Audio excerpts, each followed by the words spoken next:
Здравейте на всички, здравейте и добре дошли.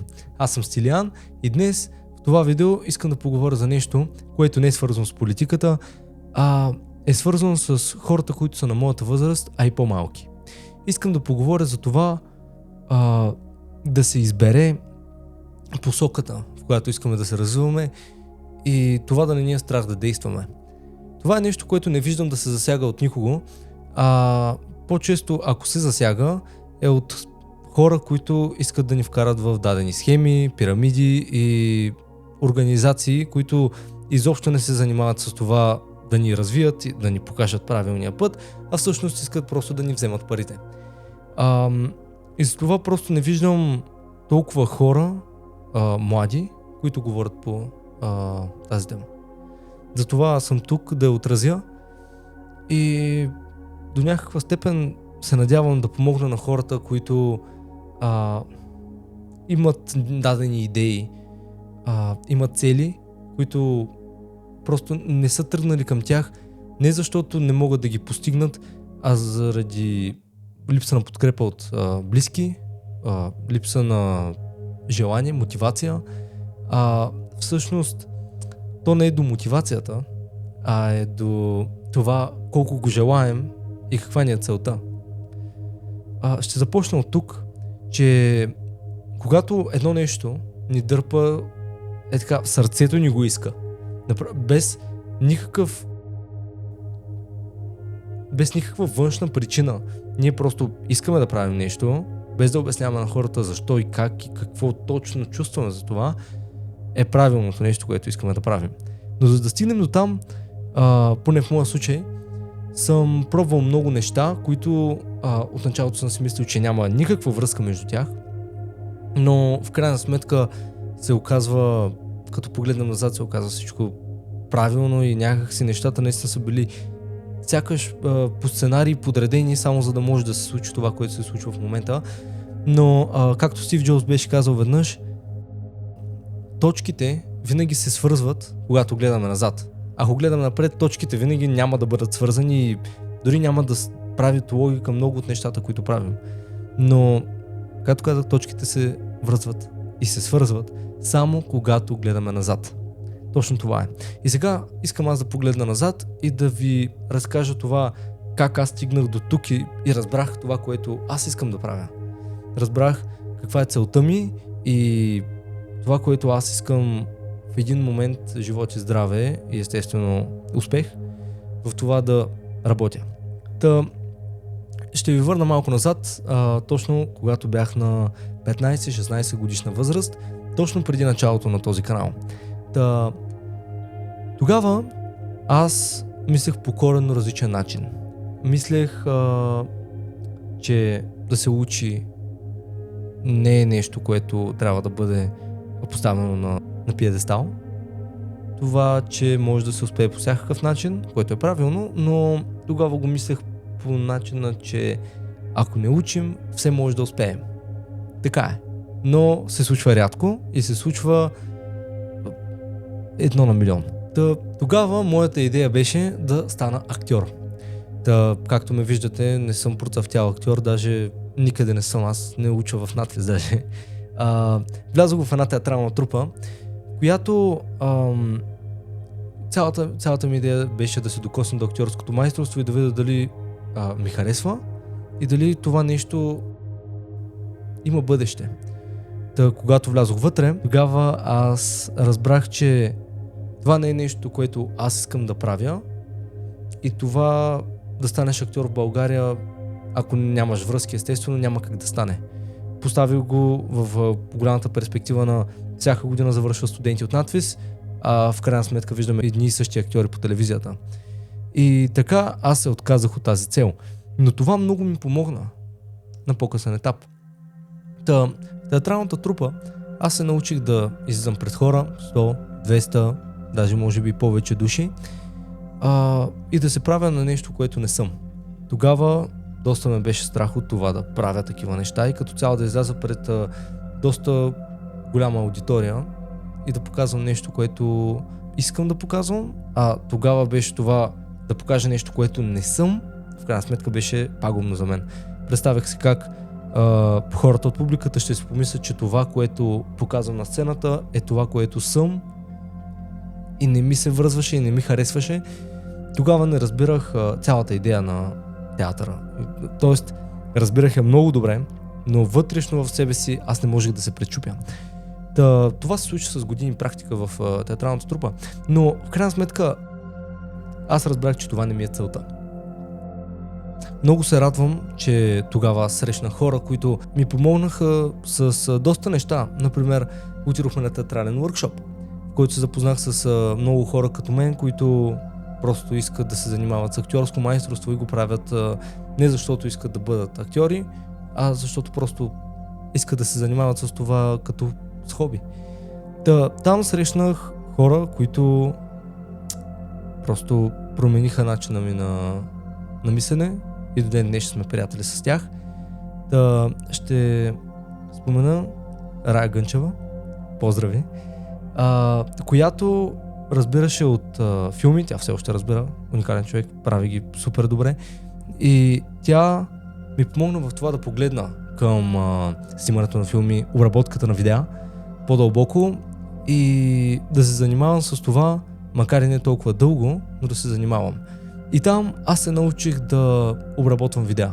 Даже ако разгледате мой Instagram профил, може да видите това как съм използвал специални ефекти за дадена реклама на подкаст. Правил съм тотални глупости с специални ефекти с VFX, само за да мога да се упражнявам. Тогава си мислех, че искам да стана повече от гледна точка на, може би, режисьор на филми, оператор на по-късен етап, след това започна да си мисля за CGI, за видеообработка, но в крайна сметка стигнах до заключението, че нито едно от тези не ми се иска да бъда. И точно тогава се зароди идеята за канала. И как това се случи? Пресечната точка между нещата, с които съм се занимавал в последно време. Тоест, актьорското майсторство ме пречупило в това да бъда себе си и да не бъда себе си пред голяма аудитория хора, да се отпусна, да бъда пред тях, да представя нещо, да бъда спокоен през това време. Това ми даде актьорското майсторство, а пък моите приятели, които са се занимавали с тези неща, като видеообработка, снимане, качване на видеа даже, са ми дали опита в това да обработвам видеа, да снимам, да виждам целият процес. И по този начин, заради тази пресечна точка между тези две неща, правя това, което в момента вие гледате. Видеа в YouTube. Тогава разбрах, че моята цел е да създавам съдържание. Но не го разбрах точно тогава. Това беше по-скоро като една моя много голяма идея, която беше подпомогната от това, че аз бях възмутен от моите връстници с това, което правят, с начина, по който живеят. За мен това не беше правилно, това, което те правят. И все още мисля, че е така, до някаква степен. И тогава исках да намеря хора, които са като мен. И затова започнах да правя този YouTube канал. Даже може да видите първото видео в канала, в което говоря за моята идея да намеря едно съвестно комюнити, което с тези резултати, които в момента виждам и хората, които се абонират за канала, коментират и гледат като цялото съдържание, мога да кажа, че малко по малко вървим натам. Но нека се върнем към историята, в която аз започнах това нещо да го правя с идеята да направя това комюнити, да намеря съвестните хора, да казвам истината за някои неща, за които никой не обръща внимание, и получаваше се. Доста добре се получаваше. В един момент спрях да го правя. Не защото не ми харесваше, а защото трябваше, защото трябваше да уча.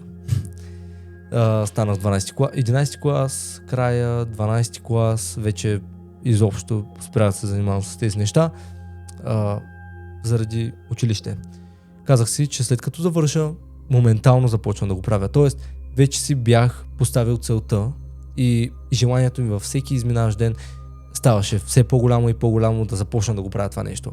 Всеки ден си казвах, ще сложа микрофона, ще го направя, и наистина все още искам. Всеки ден работя върху това, какво ново видео да създам, как да го направя, по какъв начин искам да го направя и каква е крайната цел с това видео. До кои хора искам да достигне. Да, завърших 12 клас, кандидатствах, влязох в университет и точно тук идва едно доста интересно нещо. Стигаме до там, че трябва да избираме между нашите желания и да правим нещо, което е по-нестандартно, поне в моя случай. И колкото и да искам да уча и да правя нещо, може би зарязвам другите неща, защото това е целта ми. Точно в момента съм на този етап от живота ми, в който наистина съм супер объркан какво трябва да избера, кое е по-добро, кое не е толкова добро и кое се струва това да се развивам в нещо, което харесвам, защото не мога да си представя да работя работа, която не искам да работя. За мен е много трудно да правя неща, които не искам да правя. Например, мога да обработвам едно видео 4, 5, 6 часа, колкото му трябва, ще му дам живота си, ако трябва на това видео, но трябва да се получи.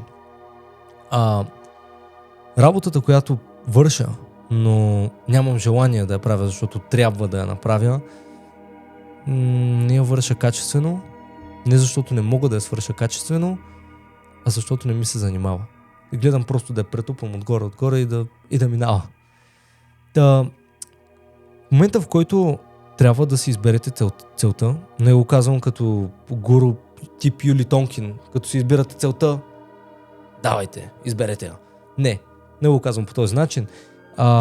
Когато си избирате целта, според мен не трябва да ви влияе каквото и да е било. Няма значение от това какви са коментарите на вашите приятели. Ако са приятели, би трябвало да ви подкрепят. Естествено, идеята трябва да бъде много добре измислена, но в крайна сметка никой не може да ни спре да правим това, което искаме да правим.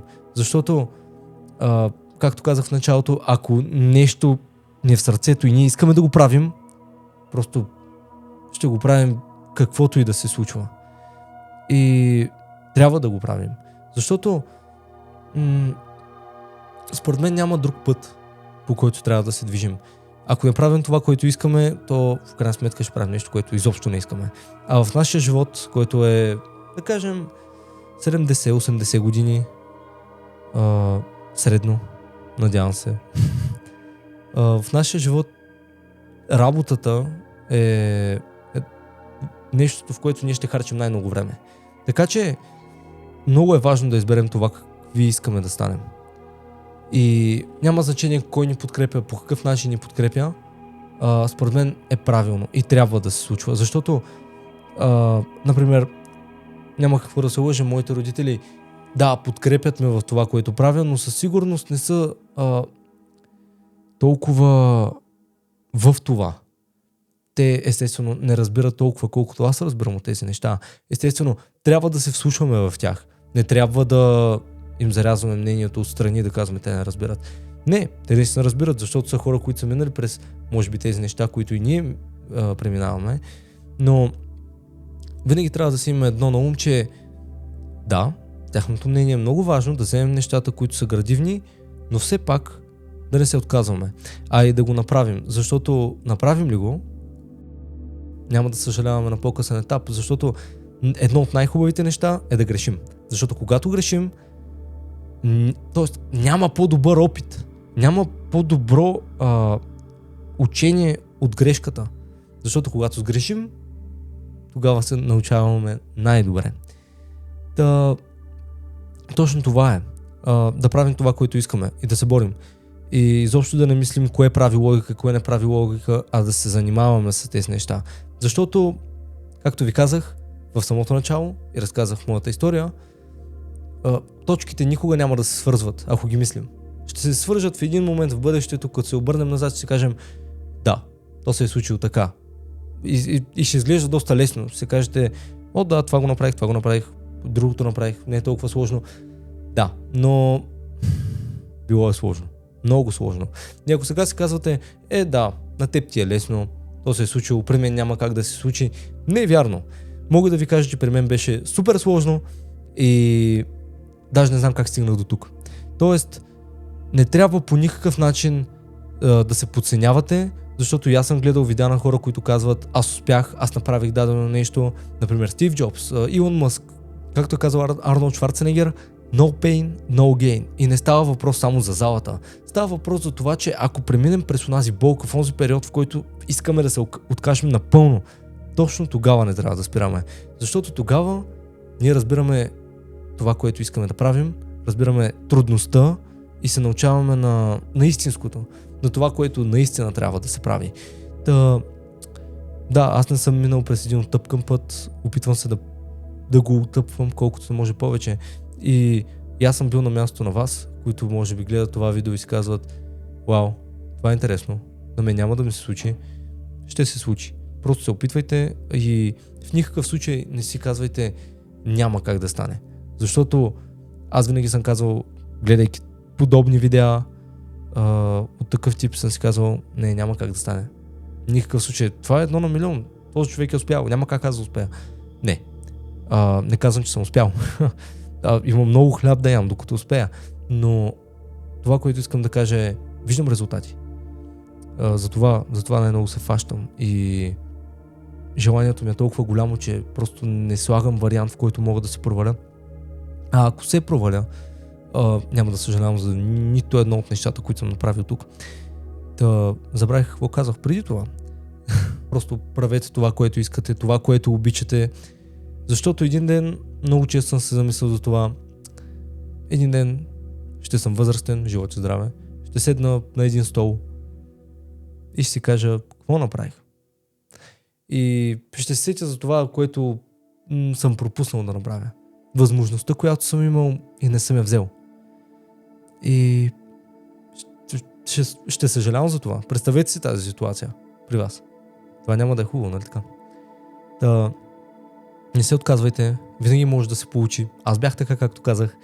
Гледал съм ги и съм си казвал, това не е възможно в моя живот, но виждайки това, което се случва в момента, например 100 000 гледания в TikTok, не знам в TikTok колко е лесно да се съберат 100 000 гледания, принципно предполагам, че е по-лесно, отколкото в YouTube, но идеята ми е такава, че виждам резултати, виждам хора, които ме подкрепят. Виждам, че абонатите се вдигат, ударихме 520 абоната, мисля, че са вече, за което много ви благодаря. И когато виждате дори малък прогрес, след като е нямало никакъв прогрес през някакво време, не се отказвайте. Точно това е един доста труден период, да започнете и да бутате без да има почти никакъв прогрес. Но важното е вие да знаете, че правите това, което искате. Защото в края на деня най-важното е това, което сме постигнали, това, което искаме и дали правим това, което искаме. Защото в крайна сметка какво правим? И едно много важно нещо. Не правете нещата за пари. Защото когато започнете да правите нещо за пари, то не се получава. Ако парите са ви единствената цел, няма да се получи. Ако ви идва отвътре, дайте му газ и изобщо не трябва да ви интересува какво се случва, как се случва, просто продължавайте и всичко ще се навърже както си трябва. И след това ще се сещате за това и ще кажете, това изглежда като филм. Точно така. Точно за това се борим. Благодаря много за гледането. Продължаваме напред. Благодаря много за всеки един човек, който се е абонирал, харесал, коментирал, за всяко едно нещо. Искрени благодарности. И може да ме последвате в Instagram, TikTok, отдолу ги оставям в описанието. В Spotify качвам подкастите, никой не ги гледа, но няма да спра да ги качвам, защото все пак на някой може да му се преиска да ги гледа и това е един човек, който аз искам да обслужа. Просто продължавайте, не губите нищо, просто правете. И споделяйте с хора това, което искате да правите и винаги търсете път към това. Обграждайте с хората, които винаги могат да ви помогнат, с хора, които са интелигентни, хора, които са дейни, хора, които искат да направят нещо с живота си. И наистина не искам това видео да се поглежда като видеята от тип филмарски видеа. Вижте как успях. Не съм направил нищо. Изобщо. Аз съм един никой, който просто се опитва да направи нещо. А това дали ще успея, зависи само от това колко работя. И колко труд хвърлям и колко часа спя. Точно това е. Голямото желание. Това е. Имате ли желание? Всичко се постига. Не го правя за пари. Не съм получил нито една стотинка от самото начало до сега, а имам всеки ден още по-голямо желание това да го правя. Така че парите не са всичко.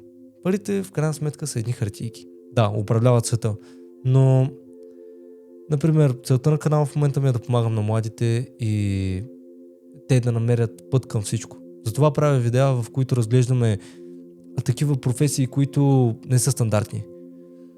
Разглеждаме професия, която е видеомонтажист. Ето, нещо, към което да, всеки може да се научи да монтира, всеки, който може да монтира, сигурно му е интересно, но може би никой не го поглежда като начин, по който може да изкарва пари. Затова направих такъв подкаст. И затова продължавам да работя върху това, да правя такива подкасти. Да давам път на хората към това, което те искат да правят. Да видят някои нестандартни професии и такива, които даже са стандартни. Искам да покажа тук. Но все пак искам да им покажа нишата. Да погледнат към това, че може да се случи. Само да искат. Точно. Всичко е до желание. И видеята за университетите е също нещо. Показвам университетите такива каквито са, за да може другите, които гледат и искат да кандидатстват, да си изберат най-доброто за тях самите. Да имат избор, да имат поглед върху нещата и винаги да преценят това, което те искат и да вземат правилното от всичко. Така че идеята на канала ми е толкова обвързана с помощ, че просто аз не искам пари. Искам да помогна на хората. А ако в един момент дойдат пари, окей, много ще се радвам. Да, ще бъде доста хубаво, но целта не е такава. Целта е друга. А по пътя може да дойде някой друг лев. Евро. Да, това е видеото. Благодаря ви. Малко продължих края, но все пак темата е голяма, неизчерпаема. Така че хора, продължаваме напред. Ако имате някакви така интересни коментари, които бихте искали да напишете за това какво искате да правите, за това дали сте объркани, какво искате да направите и искате може би една гледна точка, бих ви отговорил на коментара, честно ви казвам. Така че може да пишете долу или на инстаграма ми, предпочитам долу, в коментарите, за да може да е по-така стилизирано. И да, благодаря много, че гледахте. Може да се абонирате за канала, да харесате видеото, да го препратите на приятел, ако искате, ако сте го намерили за полезно. Това е правилната дума. Да, благодаря много. Няма да ви взимам повече от времето, отидоха 20 минути. Благодаря ви и чао! До нови срещи и продължаваме да коментираме и политика и да си япваме така, когато мога. Ще бъде интересно. Благодаря. Чао!